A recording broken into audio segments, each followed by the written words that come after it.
The Dog Door by Megan. Shortly after my son was born, my then husband and I bought a 100-year-old house for our expanding family, which included the three of us and our medium-large dog. As someone who grew up afraid of the dark after a strange incident with a neighbor boy looking in my windows as a child, I repeatedly had to tell myself that the creaks and thumps and sounds were normal for a house of that age, with old growth trees that bumped the roof and scraped the windows at night, a noisy radiant heat and a back gate that wouldn't stay shut and clanked in the wind. I'd hear something, and instead of investigating, I'd hide under the covers like any reasonable adult. When my then husband and I split up, I kept the creaky house and he kept the medium large dog.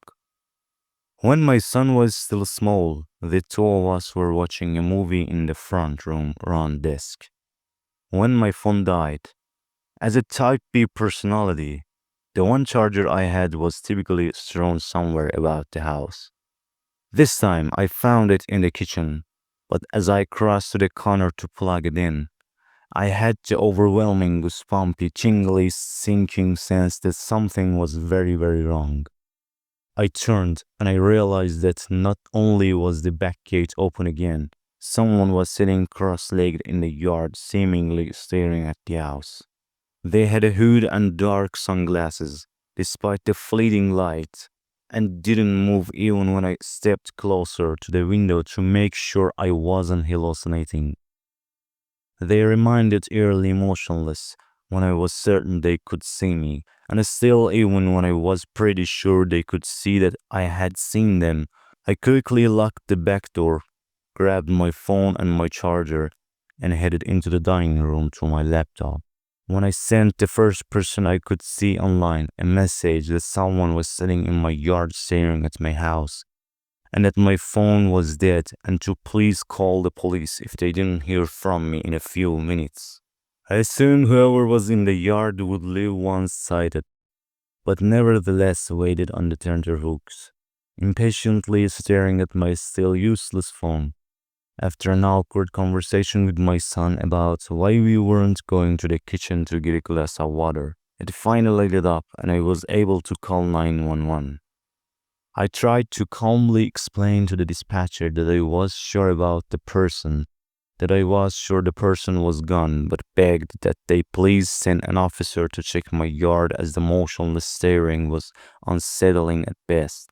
Keeping me on the phone, she asked if I could look out a window without being seen to verify, as well as check the locked door.